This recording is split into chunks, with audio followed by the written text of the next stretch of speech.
Antes de mais nada, eu gostaria de dizer que, além da honra, que a gente sempre se acha imerecedor, né, da confiança e do convite, esse tema, ele é principalmente para mim. E com certeza vocês já ouviram essa frase dos palestrantes, né? Eu já fiz palestras onde eu não usei essa frase, né? Por me achar um tanto... Não que o assunto que eu fosse levar, eu realmente não precisasse, mas eu assumi os erros, né? Eu tinha a postura de, olha, qualquer erro que de repente eu venha a cometer, de fato o erro provavelmente é meu e não da doutrina, né? Mas essa é uma conversa que eu faço questão de dizer que o tema é principalmente para mim, né? E numa quinta-feira, onde a gente tem a evangelização acontecendo, provavelmente muitos de vocês também são pais. E para mim ela foi muito difícil, porque eu vivencio hoje esse momento, né? Eu sou mãe, né? E sob o meu teto, né, de vidro, né? Eu tenho um tetinho de vidro na minha cabeça, sobre a minha cabeça, ao falar desse assunto. Meu teto de vidro se chama Pedro, tem 7 anos, e provavelmente muitos de vocês veem ele por aqui, né? E eu acho que esse teto de vidro, muitos de nós têm aqui nesse momento, né? Então a gente vai tomar o cuidado para essa conversa não partir para o julgamento, né? A gente já quando assume ser pai e mãe, né, a gente já tem uma carga muito grande. Então, o assunto que a doutrina traz para a gente e o que a gente vai conversar hoje é com um viés de autoavaliação, né? Para a gente ver se estamos conduzindo de acordo, principalmente com a doutrina que a gente escolheu seguir, né? E a minha pergunta é assim, então, eu sou mãe, né? Quem aqui tem criança em casa? Isso. Quem convive com criança? Isso. Quem já foi criança? Isso. Então esse vai ser um assunto tranquilo pra gente falar, até porque se a gente não tem criança, a gente vai lembrar que a gente já foi criança, né? E eu começo essa conversa com um provérbio africano que diz o seguinte: é preciso uma aldeia inteira para educar uma criança. Isso é muito bonito, né? É preciso uma aldeia inteira para educar uma criança. Eu confesso que eu já tinha ouvido essa frase, mas ela também nunca tinha feito tanto efeito depois de ter estudado o que eu me proponho a conversar aqui hoje. Quem aqui traz uma criança que não é seu filho? Isso. E várias vezes a gente assume responsabilidade com algumas crianças que não são nossos filhos, né? Os evangelizadores, por exemplo, né, estão agora nesse momento com os nossos filhos, e a gente confia os nossos filhos a eles, né, uma parte da nossa vida que é muito importante, que é a religiosidade. Então, nesse momento, eles estão recebendo informação religiosa de alguém a que a gente confiou. Esse alguém faz parte dessa aldeia. Mas essa aldeia, né, ela é muito maior do que a gente imagina, né? Às vezes, pequenos atos que a gente tem no nosso dia a dia é suficiente para deixar uma marca ou para que os nossos filhos chamem a atenção dos nossos filhos, né? E provavelmente vocês convivem com criança, a gente convive com criança, a gente recebe, né, bastante informação deles de, mãe, essa semana, por exemplo, eu peço licença, eu nem perguntei para o Pedro se eu poderia, mas ele vai ser o meu maior exemplo aqui hoje, né? Então eu vou expor muito o Pedro. Mas essa semana ele chegou para mim, a gente estava numa conversa a respeito de um dos amigos que ele tem, e aí eu fiz um comentário, perguntei a respeito do amigo, e ele falou assim, mãe, mas é que o pai dele nunca ri. E aí eu fiquei com aquilo na cabeça, né? A leitura que o Pedro tem de um pai de um amigo que a gente só encontra na saída da escola. Ele falou, o assunto não cabe, né, no momento, mas a frase, o que ele observou desse pai do amigo mãe, mas o pai dele nunca ri, né? Então a gente é responsável até pelas crianças, né, que a gente não sabe, mas a gente está sendo sempre observado. Então, assim, tem uma frase, né, que diz o seguinte: sobre a fragilidade de uma criança está um espírito milenar, temporariamente esquecido da sua real condição, mas que traz consigo uma bagagem cósmica. E é difícil a gente olhar para o nosso bebezinho de 6, 7, 10 meses, nossa criança de 3, 4, 5 anos e lembrar que ele é um espírito milenar e que tem uma bagagem cósmica. Do que a gente está falando, né? Do que a espiritualidade está falando pra gente? Que bagagem é essa? Que bagagem é essa, né? Então, quando a gente olha para a nossa criança, a gente tem que lembrar que ele é um espírito com uma idade provavelmente semelhante à nossa, né? Sabendo que estamos quase todos na mesma faixa de evolução, e que ele traz consigo o seu adiantamento moral, aí sim, ele pode ser um pouquinho mais que a gente, o seu adiantamento intelectual, tomara que todos nós tenhamos filhos mais inteligentes do que a gente mesmo, né? E também a sua bagagem emocional, né? Então ele vem já com as suas experiências, mas pela misericórdia de Deus, né? Ele vem um pouquinho esquecido e aos pouquinhos vai tomando contato com aquilo que ele realmente é e vai poder então despertar isso que ele já traz de experiência, assim como foi com a gente, né? Em cima dessa bagagem viva, mas adormecida, é que devem os pais trabalhar para desenvolver com o melhor proveito possível as boas tendências, os aspectos positivos já desabrochados. Então, é bem difícil, a gente tem que escolher os óculos que a gente coloca, né? Eu costumo conversar muito com o Felipe, que assim, dentro da nossa casa, nosso filho é a criança mais incrível do mundo. Dentro da minha casa, ele é o máximo, né? É o mais lindo, o mais inteligente, o mais esperto. E esse óculos que eu visto, eu compartilho com algumas pessoas. Então, às vezes eu vejo o vô, né? O vô me traz algumas coisas, eu lembro, é o óculos do vô. Às vezes o padrinho, então às vezes a gente tá com esse óculos, né? Mas que a partir da porta da minha casa pro mundo, ele é mais uma criança. Nem sempre o mundo vai ver o meu filho como eu vejo. E essa é uma coisa que a gente tem que estar atento, né? Porque às vezes a gente se ofende, que alguém às vezes não reparou quão incrível é meu filho. Mas às vezes pro mundo ele é mais uma criança e aquela pessoa tem um óculos especial onde vê tudo aquilo que eu vejo em outra criança. Então, e isso ficar bem tranquilo pra gente, né? E continuar entendendo que sim, diante dos nossos olhos, os nossos filhos são de fato muito especiais, né? E que eles vão trazer já com eles e já vão despontar, né, as suas boas tendências, né? Aquilo que ele já conseguiu evoluir. E que cada um de nós sabemos, né, conseguimos enxergar, às vezes com um óculos bem regulado, quais são as potencialidades que os nossos filhos, bem pequenininhos, já apresentam, né? Mas dentro dessa bagagem vem também o outro lado, né? Então, cabe a gente combater com todas as forças as más inclinações, as falhas de caráter. A gente consegue identificar desde pequenininho essas características nas crianças, né, nos nossos filhos ou em outras crianças? Consegue?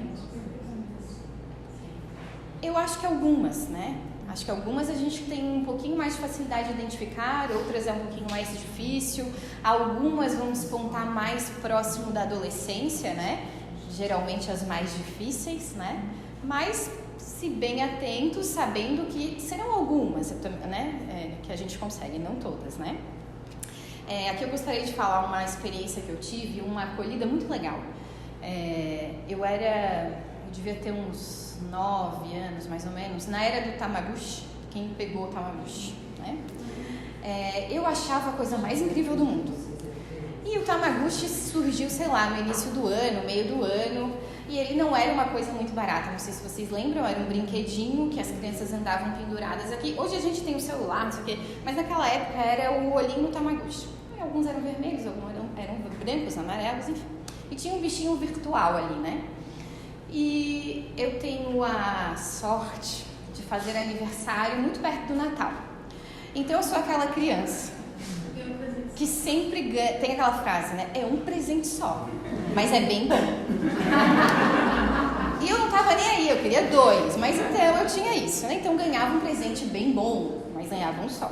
E o Tamagotchi, quando surgiu, eu lembro pra minha família, não era algo tão barato assim, e eu teria então que esperar o meu aniversário para ganhar o meu Tamagotchi.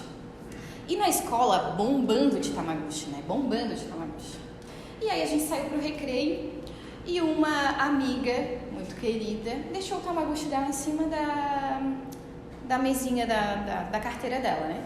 Eu passei, eu olhei, eu desacelerei, fiz toda uma conta, eu voltei para pegar alguma coisa na mochila, não tinha mais ninguém, peguei o Tamagotchi. Um Tamagotchi branco, lindo, ele queria ir para minha casa.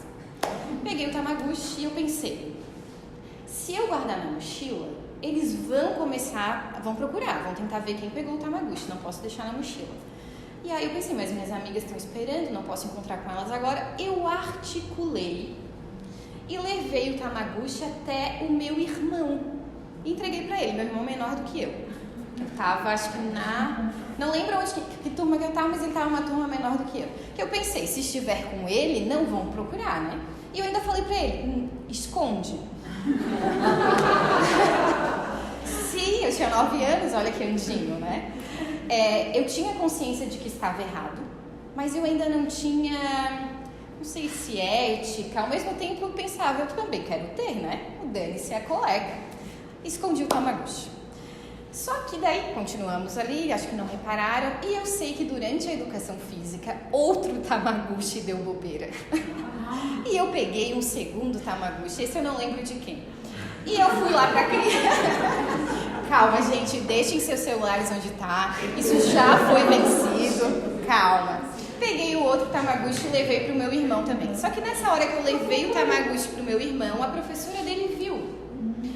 E depois disso rolou o assunto de cadê o Tamagotchi das crianças, não sei o que. Fui embora com os 2 Tamagotchis. Quando eu voltei no dia seguinte, a coordenadora me chamou, né? E daí a gente começou a conversar, não tinha entendido por que ela tinha me chamado. E a gente começou a conversar, ela muito querida. E ela falou, Bárbara, sei que em determinado momento ela tocou no assunto e ela falou, mas sabendo que o Tamagotchi está com você, você sabe que o que você fez está errado, né? Eu falei que sabia. Daí ela assim, a gente pode resolver isso só nós duas. Ela assim, ninguém vai precisar saber disso. Mas antes de acobertar, eu preciso que tu entendas que isso está errado. E aí a gente teve uma conversa mais profunda. E aí ela falou o seguinte, você traz o Tamagotchi para mim hoje à tarde. Você não precisa contar para os seus pais. Isso vai ser um segredo entre eu e você. Ela deu uma acolhida tão legal, me fez me sentir muito bem, mas muito mal ao mesmo tempo. Entreguei os Tamagotchis, até hoje ninguém sabe quem que pegou o Tamagotchi, só vocês. Mas eu já raciocinei muito sobre isso, que de repente, se eu não tivesse tido essa acolhida, se eu não tivesse tido a sorte de ter sido bem conduzida, eu não sei, né? Essa tendência poderia ter se perpetuado, né? Isso é só um exemplo, né? Era uma tendência, né? E durante outros períodos da vida, eu fui vendo que isso era muito fácil, né? Na minha cabeça, fazer alguma coisa para adquirir tal coisa, né? Então, mas eu acho que aquela condução conseguiu dar conta. Acreditem, gente, tá? Isso não pertence mais, assim, é uma tendência, provavelmente. Mas, assim, acho que é uma porta que eu já consegui fechar. Mas que foi bem conduzida, né? E ainda bem que teve alguém que conseguiu acolher. Tá tudo aí, Paulinho? Então, assim, foi provavelmente, uma característica minha, que nem meus pais souberam. Eu acho que eu contei isso para os meus pais, eu já era adulta, eu já tinha filho. Quando eu contei, minha mãe ficou chocadíssima. Eu falei para ela, mãe, tu não sabe da metade. Mas isso é uma conversa para mais para frente, deixa eu ganhar mais crédito com ela. Tem um livro chamado E a Família Como Vai, né? E a Família Como Vai. O autor é Paulo Sérgio Rodrigues, que tem uma frase que diz assim: Deus empresta seus filhos aos genitores e lhes dá a responsabilidade de educá-los, de fazer deles homens de bem, dar-lhes formação moral, ética, social, sentimental e etc. Meu Deus. Quando vocês disseram sim, essa lista foi passada para vocês? Eu disse sim, sem ter certeza que era tudo isso que a gente precisava fazer. Temos que passar para os nossos filhos formação moral, ética, social, sentimental e etc. Então, muitas outras coisas, né? Então, isso prova que o nosso compromisso como pais é muito grande, né? Assim como 2 espíritos que se uniram pelo motivo deles, né? disseram sim para que a gente viesse e assumiram responsabilidade conosco. Nós fazemos hoje, né? Nós temos essa responsabilidade hoje com as crianças que a gente recebe dentro do nosso lar. E é um compromisso muito grande, né? Então, mas o que eu acho que chama mais atenção e a parte que eu destaco é que diz assim: Deus empresta seus filhos aos genitores. Ele empresta. Isso é novidade para alguém? Não é novidade pra gente, né? Mas também eu não gosto daquela frase, acho que até porque muito influenciada pela minha mãe, dizendo assim: o filho é do mundo, o filho é do mundo. Minha mãe sempre dizia: não é do mundo, não é do mundo, coisa nenhuma.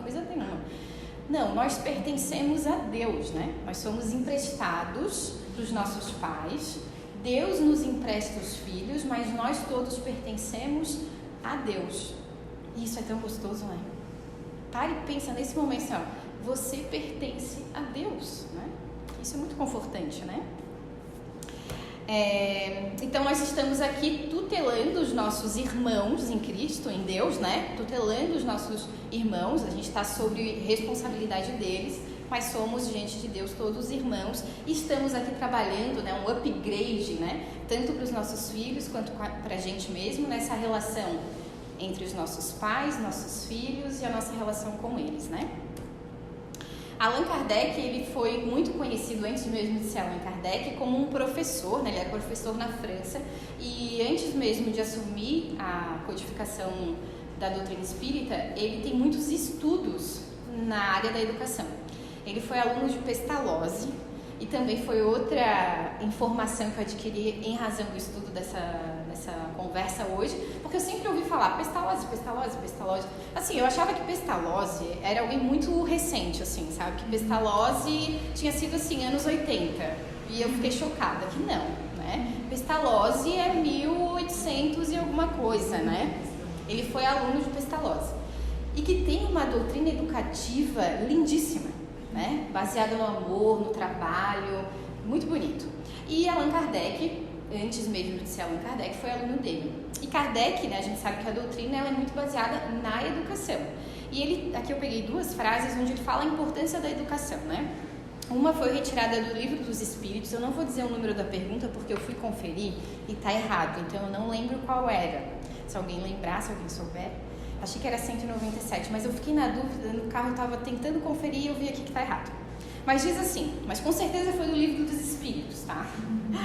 A educação, convenientemente entendida, constitui a chave do progresso moral. Então, a educação constitui chave do progresso moral. Nós espíritos encarnados, estamos aqui em busca disso, progresso moral. E a outra frase dele, em Obras Póstumas, diz assim: será pela educação, essa é muito bonita, muito mais do que pela instrução, que se transformará a humanidade. Ou seja, de novo, a responsabilidade diante da educação que a gente tem que oferecer, principalmente, né? Joana de Ângeles tem um livro chamado Constelação Familiar, que é muito legal. Cada capítulo é... Não sei se você já leu, tu gosta muito de Joana, né? Já leu Constelação Familiar? Pelo nome dos capítulos... Gente, ele é demais, né? Não sei, a Gabi já leu? Eu dei de presente pra Simone, no Paulinho. Ah, tá. Ó, então já... A Simone tem esse livro, Paulinho. Constelação Familiar. Ela tem uma frase que diz o seguinte: a criança é argila moldável, aguardando as mãos do diligente oleiro que lhe dará forma e conteúdo. Vocês já brincaram com argila? Com argila a gente consegue fazer muitas coisas, né? Uma bolinha, consigo fazer um jarro, a gente brincou no grupo, fizemos, né? No grupo também trabalhamos com argila, a gente consegue, claro, guardadas as devidas proporções artísticas, imprimir ali várias formas, né? Mas quando a argila seca, a gente consegue moldar muito? A gente consegue mudar muito as características daquilo que já foi feito? Não, né? É mais difícil. Ou a gente vai quebrar, vai fazer uma ranhura, vai ter que molhar, mas acho que ela nunca mais volta naquela consistência. E é isso que Joana de Ângeles está dizendo pra gente, chamando a atenção, que é nesse momento da infância, enquanto a argila ainda está molhada, que a gente consegue impregnar, né? Deixar a nossa impressão nessa argila, né? E no que vai ser moldado. É muito mais difícil, né? Conseguir moldar. Eu tenho um garoto de 7 anos, não sei se aqui tem gente com filho adulto, né? Mas imagino que hoje é muito mais fácil, até mesmo comparando com a relação que eu tenho com a minha mãe e a que eu tenho com meu filho, acho que é muito mais fácil o Pedro aceitar as coisas que eu tenho a dizer do que às vezes as coisas que minha mãe traz, porque eu já estou muito, já fiz algumas escolhas, enfim, né? Então, de fato, a argila molhada, argila ainda que não secou, vai receber muito mais, com mais facilidade, o que nós oleiros vamos fazer nelas, né? Quem é o oleiro da criança? Nesse caso que a Joana de Ângeles está falando. Quem assumir a responsabilidade de educar, né? Então, em alguns momentos vai ser o pai, vai ser a mãe, vai ser a tia, vai ser a comunidade, vai ser o evangelizador, porque a todo momento ela está sendo moldada, né? E isso também é um UFA, né? É a tal da aldeia. Todos nós somos responsáveis por todas as crianças. Essa frase é muito legal, porque assim, às vezes a gente não se dá conta disso, né? A gente está preocupado só com a criança que está dentro da nossa casa, a gente está preocupado no máximo com a criança da nossa família, né? E aqui diz que não, a responsabilidade é com todo mundo, né? Que tipos de valores que nós, como oleiros dessa criança e com uma conduta espírita, deveríamos empregar nessas crianças? São vários. Isso aqui também vem desse livro da Joana, né? Diz o seguinte: educação dos sentimentos. Eu falava com a Elisa na segunda-feira, a gente estava conversando sobre como está em alta o termo educação emocional, né? Mas muito mais do que estar em alta, que ao mesmo tempo isso é bem bom, porque a gente começa a pensar que esse é um tipo de educação que a gente tem que fornecer, é o quanto a gente tem precisado disso, né? De educação para a emoção, de educação para os sentimentos, né? De educação emocional. Então, assim, a gente vai ver nas nossas crianças, às vezes aquela criança que tem uma tendência um pouquinho mais para birra, que chega em casa da escola muito revoltada, muito enraivecida, né? Tentar não calar esse sentimento, né? Mas nem sempre com um viés terapêutico, mas com um viés de amor, de acolhimento, a gente vai conseguir dar vazão, extrair dos nossos filhos, das nossas crianças, que eles possam falar a respeito disso, né? E não, ninguém pode sentir, não é feio sentir raiva, né? Cada um de nós sabe como a gente foi criado, né? Minha mãe tinha muito disso, né? Não, sentir raiva é feio. A inveja é um sentimento muito feio. Não pode ter inveja. A gente pode achar bonito, desejar o bem, mas não pode ter inveja. E aí eu cresci sem racionalizar muito o que eu sentia, o que se passava, né? Até então, quando adulta, né? Que daí eu consegui ir atrás de alguns entendimentos. Então a gente tem a oportunidade, como pais esclarecidos, diante das nossas possibilidades, acolher essas crianças e falar sobre sentimentos, emoções, né? Educação para o respeito. Então ela fala, óbvio, quando a gente está falando de educação, respeito, né? Lembrar a criança respeito com o seu próprio corpo, respeito com seus pais, respeito com os colegas, respeito com as diferenças, né? A gente vive hoje um mundo com muitas diferenças, que eles consigam olhar para os outros, perceber a diferença, né? Não significa, não olha, né? Eu lembro, esses dias mesmo, Pedro, a gente estava na via pública, assim, e passou um moço, um cadeirante, que não tinha as pernas.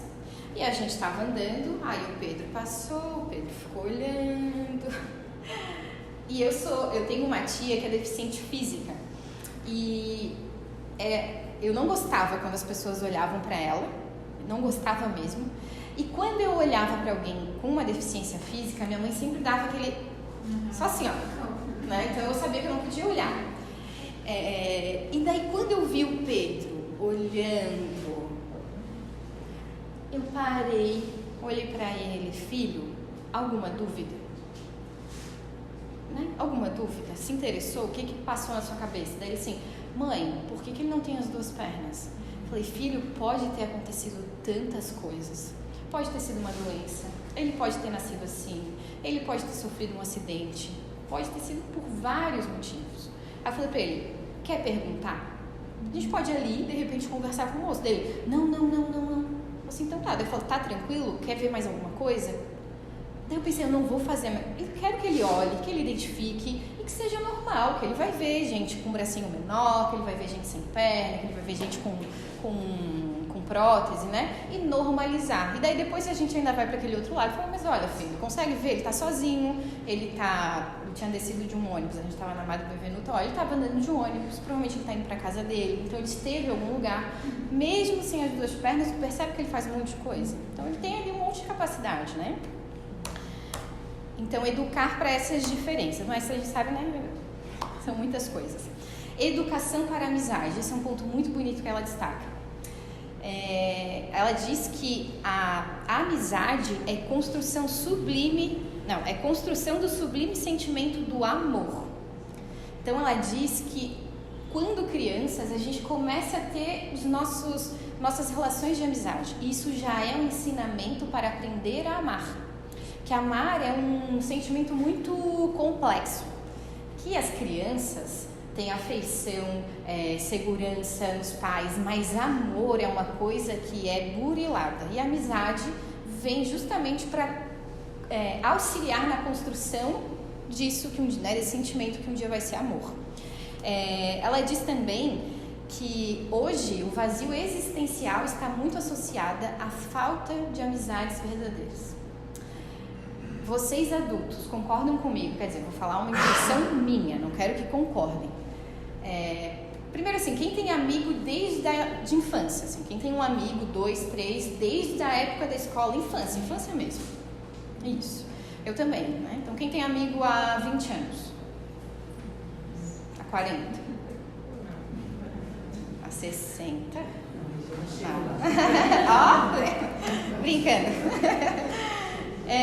Ela diz que essas amizades, elas auxiliam nessa sensação, né, de vazio existencial. Então, pessoas que conseguem carregar amizades por muito tempo teriam menos essa sensação. Mas quanto à diferença de amizade adquirida na infância e amizade adquirida na vida adulta, vocês percebem que as amizades quando a gente fazia, quando criança, quando adolescente, era mais fácil, né? Parece que era mais simples, os laços se constituíam mais rapidamente, né? E que hoje adulto parece que é mais difícil. Essa não é uma impressão só minha, né? Ah, tá. Eu fico pensando, meu Deus, será que tá tão difícil assim, né? Mas isso é só uma constatação, ela não fala nada a respeito disso, é só para compartilhar mesmo. Educação para a coragem. Esse me pegou de jeito. Porque uma mãe medrosa, como é que vai educar uma criança corajosa? Eu tenho muitos medos, gente, muitos medos, né? A sorte é que ele tem um pai um pouquinho mais corajoso, né? Que volta e meia me chama atenção. Volta e meia comenta isso, Bárbara, vamos acreditar no que ele já é, né? Mas eu sou uma mãe muito medrosa. Então a gente tem feito alguns movimentos para encorajá-lo, né? E me encorajar também. A gente, por exemplo, né, tem estacionado do outro lado da rua para que ele atravesse, né? Que ele comece a olhar os dois lados e atravesse a rua sozinho. O vô já estaciona mais na frente na hora de pegar para ele ir até o carro. Mas tudo assim, ó, com mil olhos. Ele pensa que está sozinho, né? Aí essa semana a gente começou a dar a função de levar o cachorro para fazer cocô, para ir no banheiro, para passear, enfim. Só que daí qual é a história, né? A minha vontade, gente, é botar um chip assim, ó, para eu realmente ter certeza de onde a criança tá, sabe? Então ele pega, o cachorro tem 19 quilos, ele tem 20, isso também é um medo que eu tenho. Mas ele pega o cachorro, ele tem que atravessar a rua, e aí atravessar a rua, andar uma quadrinha, levar o cachorro onde ele gosta de fazer as suas necessidades. Então, os 2 primeiros dias a gente ficava no quarteirão olhando. E ele se achando o máximo, bem longe, pequenininho da gente, assim, dando tchau, tipo, né? Aí, hoje, quem fez isso foi o pai, eu não vi. Aí, ele falou assim pra mim, quando chegou no quarto onde eu tava, ele falou assim pra mim, mãe, hoje o pai nem me seguiu. Ou seja, ele também sabe que ele está sendo vigiado, né? A gente achando que ele está ganhando independência, mas ele está atento, né? Aí hoje ele chegou pra mim, mãe, hoje o pai nem me seguiu. Aí eu, tá, então ele sabe que a gente segue ele, né? Fora isso, pequenas funções que ela... Mas enfim, falando sobre a coragem. Ela diz que a gente tem que incentivar a coragem, porque a gente vai estar com essas criaturas durante um tempo, né? E a gente não sabe o quanto é esse tempo. E que a gente tem que instruí-los para eles terem coragem para enfrentar a vida, para tomar as suas decisões, mas principalmente porque pessoas corajosas têm uma tendência maior a acreditar em Deus. Olha que bonito, né? Então, as crianças estimuladas a serem mais corajosas, que são menos protegidinhas, têm uma tendência a acreditar mais em Deus. Eu acho que, né, já que eu estou indo, aquela coisa de, né, enfim, achei isso bem interessante. Educação para o trabalho, fala que à medida que a criança vai crescendo e a gente vai vendo as suas capacidades, a gente tem que realmente dar funções, né? Porque a gente veio para a Terra para isso também, né? Desenvolver, para trabalhar. E que o trabalho, ela lembra, é uma lei divina e que ele começa no lar. Então iniciamos com pequenas... levar o cachorro, né? Por que só o pai e a mãe, que o cachorro é dele, por que só o pai e a mãe tem que coletar o cocô, né? Vai botar a mão ali também para coletar, vai arrumar sua cama e ela diz, a gente tem que aceitar do jeito que a criança deixa, não arruma, deixa ali, né? Não faz de conta que ele deixou de qualquer jeito e de repente ele saiu e voltou, olha essa... Não, né? Deixa do jeito que ele sabe fazer. Se você assumiu, essa é uma responsabilidade dele, com o passar do tempo ele vai aprendendo. Enfim, ela fala que a gente tem que estimular nas tarefas domésticas a criança a fazer parte, né? E aqui o que acho que a maioria de nós fazemos é a educação para o espírito, a educação do espírito, né? Que cabe aos pais, na Conduta Espírita diz isso, né? É um livrinho, né? Conduta Espírita, que fala que é muito, embora os dois sempre possam assumir essa responsabilidade, cabe muito à mãe levar para o ambiente doméstico e para a criação dos seus filhos a educação religiosa, né? Mas que cabe a gente aqui fazer nosso trabalho, trazer na doutrinária, falar, conduzir, né, a nossa conduta, falar de Deus para os nossos filhos, ensinar a rezar, né? Também é um tipo de valor que a gente deve imprimir na nossa agenda. E diz que o quanto mais cedo a gente apresentar Jesus para as nossas crianças, explicando para essas crianças, né, por que Jesus é nosso modelo e guia, mais perto a gente vai estar daquele objetivo, né? Porque todos vocês sabem, todos que são pais, sabem que um dia vai ter uma pergunta na nossa vida, né? Que fizeste dos filhos que confiaste? Isso, que fizeste dos filhos que te confiei. Tem uma pergunta no Livro dos Espíritos, aí sim tá certo, 208, que diz assim, na verdade é uma pergunta, né? Nenhuma influência exercem os espíritos dos pais sobre o filho depois do nascimento deste? A gente já sabe qual é a resposta, né? Ao contrário, bem grande influência exercem, conforme já dissemos. Os espíritos têm que contribuir para o progresso uns dos outros. E no Livro dos Espíritos, no capítulo 14, item 9, é uma condução de Santo Agostinho, diz o seguinte: lembrai-vos de que a cada pai e a cada mãe perguntará a Deus: que fizestes do filho confiado à vossa guarda? Se por culpa vossa ele se conservou atrasado, tereis como castigo vê-lo entre os espíritos sofredores, quando de vós dependia que ele fosse ditoso. Então, vós mesmos, assediados de remorso, pedireis-vos seja concedido reparar a vossa falta.